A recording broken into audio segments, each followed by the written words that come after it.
Okay, let's take this Land Rover, what is it, 1978-79 Series 3 88-inch diesel pickup for a spin.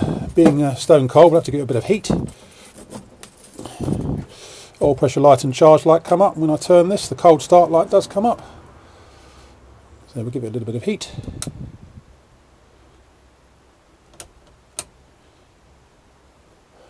That should be about enough. Starts nicely. A bit smoky as they always are, but these Series 3 diesels always are, especially on the initial startup. Let's put a bit of fan in here. Okay, off we go.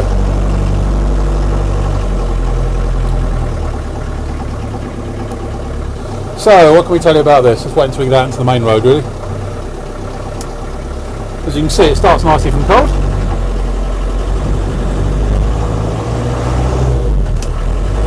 I did, 50 miles in this yesterday. It did the job very, very nicely, actually.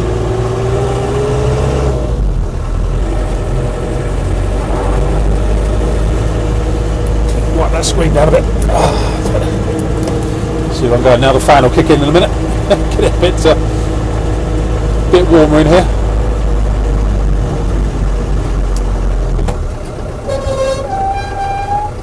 Slightly squeaky brakes when it's cold.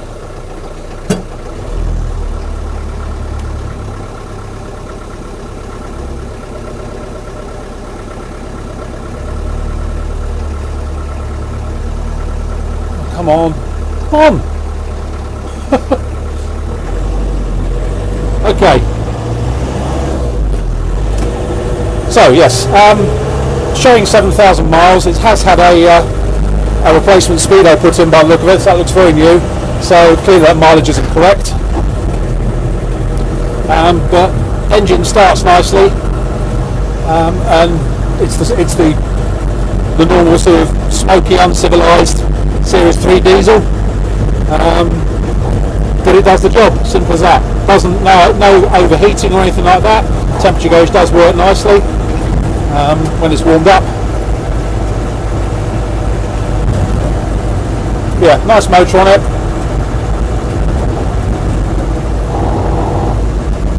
The clutch is nice on it.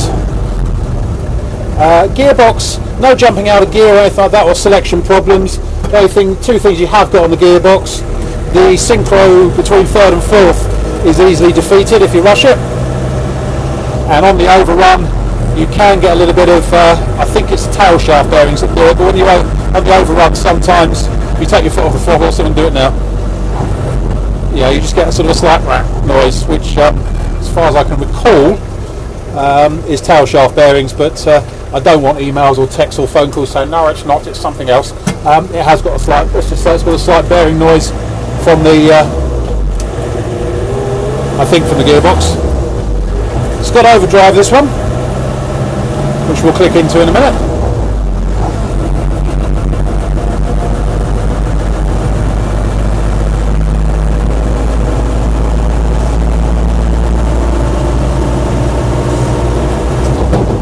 Right, that's now an overdrive.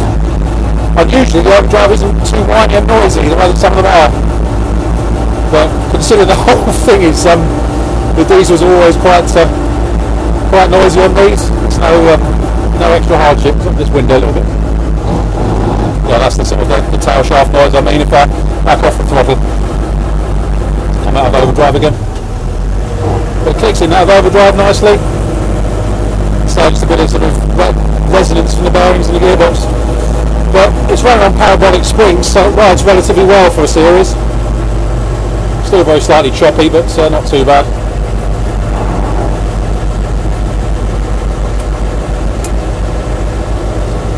Fan does work.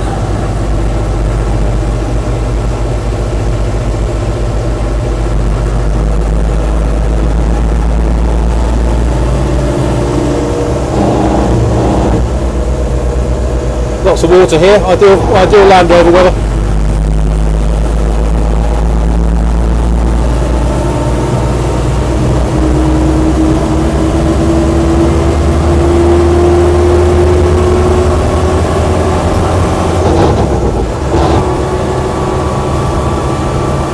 As you can see, it goes well enough for one of these.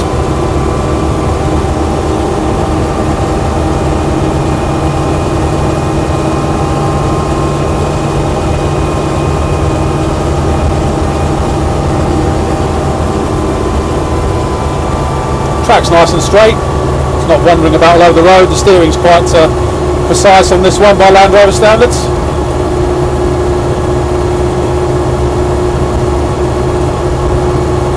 Fuel gauge works, temperature gauge works.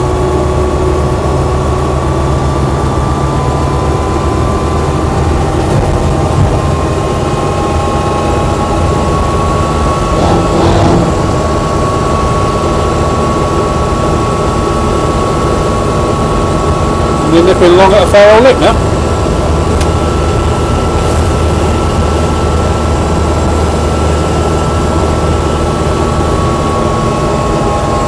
So just when I back off, you just get that sort of noise for a couple of seconds as I think the gearbox bearings are taking up the slack, shall we say.